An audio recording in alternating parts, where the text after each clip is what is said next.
The shiny new toy on the block is the Pixel Fold versus the tried and true and incrementally upgraded Z Fold 5. Which foldable should be in your pocket? I'm Kevin the Tech Ninja. Let's talk about it. The Pixel Fold was released not too long ago. Now out of the gates, it was met with some love and also some hate. Even my YouTube video was called Love-Hate Relationship because there's so much good about this phone, but yet there is so much basic stuff that it's lacking out. Now the Z Fold 5 was just announced, and as of this recording, it's not even out yet. But there's a lot of backlash to this phone already, as there hasn't been many changes compared to the Z Fold 4 outside of a new hinge and updated processors. Now both phones are $1,800, but the Pixel Fold has some aggressive trade-in offers where you can get this phone for around $1,000.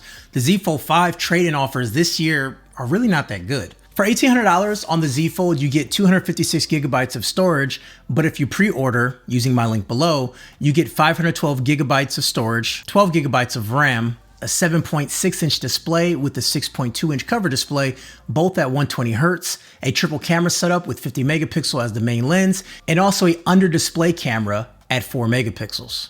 And then on the cover display, you have an additional 10 megapixel selfie camera. And it does have the latest Snapdragon processor, which is nice to see, but beyond that, internally, there isn't anything different from the 4.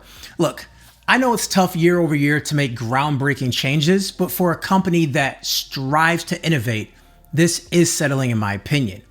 And for the same price on the Pixel Fold, you get 256 gigabytes of storage, 12 gigabytes of RAM, IPX8 water resistance, 7.6-inch display, 5.8 inches when it's closed. Now looking at cameras, we have a triple camera setup, and you have the 48 megapixel as the main sensor. Then you have a front-facing camera, and then you have one internally as well. One is 8 megapixels and one is 9.5. Now it does have the Tensor G2 chip, and this is not a brand new chip. It's actually the same one that we've seen on the 7 Pro, and also the $500 7A. So this chip is nearly a year old, and I'm sure in the fall we'll see a G3 chip on the Pixel 8. So it will be out of date in just a few more months on this very expensive phone. Now, how do these phones compare? Day-to-day tasks, both phones are pretty similar, but when we really talk about performance, the Z Fold runs a lot better. Also, the Pixel Fold cannot run more than 2 apps at a time. I know there's a way to go into developer options and enable it, but that's a workaround and not a true solution out of the box. There's also no stylus support either, so for a phone this big, that's missing a feature that some people love to have. Whereas the Z Fold 5, you can do 4 apps running plus a window that gives you some true multitasking. Also, it supports the all-new S Pen, which is much smaller and lighter than previous versions. Samsung also has more flex mode apps. So that is when you bend your phone sort of in half and then it adjusts the controls at the bottom. Now this is crucial for foldable phones. The Pixel does it, but only very limited apps. And overall, the execution is pretty lacking when it comes to folding features. And when you compare it directly to the Z Fold 5, you could tell they've done this a few times because those apps behave a lot better. Now, I will say in the hand, the Pixel is a great feeling phone. I love the aspect ratio with the phone closed, and it makes using the cover display that much better. The Z Fold 5 cover display is still too narrow. It makes me open up the display more than I want to, and it makes the phone a bit more difficult to use overall. I find typing on the screen, I have more typos, so I might as well just open it up. But then the phone becomes very large for something as quick as just replying to a text message, something I want to do without opening the phone. But when we talk about gaming, that is where the Z Fold 5 is absolutely amazing. Playing Battle Prime is a lot of fun on this device. It's a first-person shooter, or I guess it's third-person too, and it plays so well. I also found when gaming that the battery did drain a little bit more than it did on the Pixel.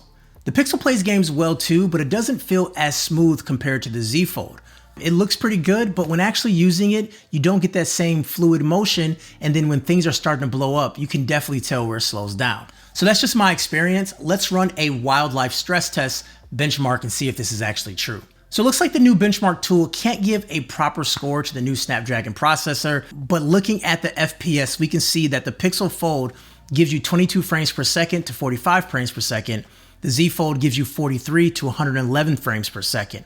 Also looking at temps, we can see both phones did get a bit warmer. The Pixel Fold got 1 degree hotter and the Z Fold 4 got 4 degrees hotter Celsius. So it looks like this test does confirm what I was experiencing. And yeah, the phone did get a little bit warmer, but it wasn't anything that left me to be concerned compared to older versions of the Snapdragon processor. Samsung has been building foldable phones a lot longer than Google, and you can tell. The hinge feels much better, the screen feels much better, and just every aspect is better for the build. The Pixel doesn't even lay flat day one. It's something that happens over time or if you force it.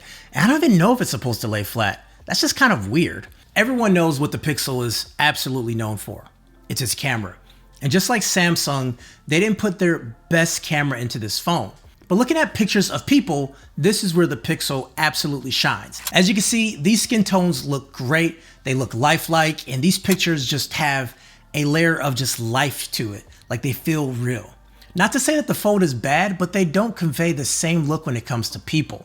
Now taking a look at shots outside, then you see the classic Samsung flavoring with these punchy colors and crazy good dynamic range. And these are great looking photos for social media.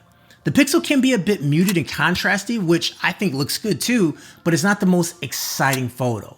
If the goal is to look good out of the camera, then the Fold does it outside. But if the goal is to be detailed and accurate, well, that's where the Pixel definitely wins. Here's a low light comparison and now a night shot comparison. And to me, I think the Pixel wins here. But of course, that depends on what your eye is looking for.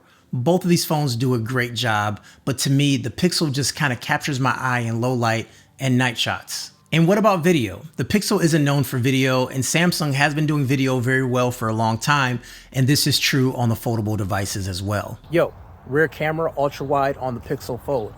This is ultra wide on the Z Fold5, and this is 1x standard zoom on the Z Fold5. And this is front facing on the Pixel Fold with speech enhancement turned on, and front facing with speech enhancement turned off. And this right here is front facing on the Z Fold5. And this right here is the interior display on the Pixel Fold. And this is the under display camera on the Z Fold. Battery life? Well, that's a tough one. One doesn't stick out from the pack. They both provide all day usage for the most part, but charging speeds matter, and that's where the Z Fold wins. When it comes down to charging, the Pixel is slower at only 21 watts, which took around 32 minutes to charge to 50%. And the Z Fold5 charges at the full 25 watts, which is 50% in around 25 minutes in my testing. It also has reverse wireless charging, so charging those earbuds and watches you can do, and the Pixel Fold does not. The Z Fold also charges wirelessly at 15 watts, and the Pixel Fold charges at 7.5 watts. Overall, it's a Z Fold5. It's a more complete phone all around. It also takes better advantage of that screen. Want to hear more about the Z Fold? Check out this playlist.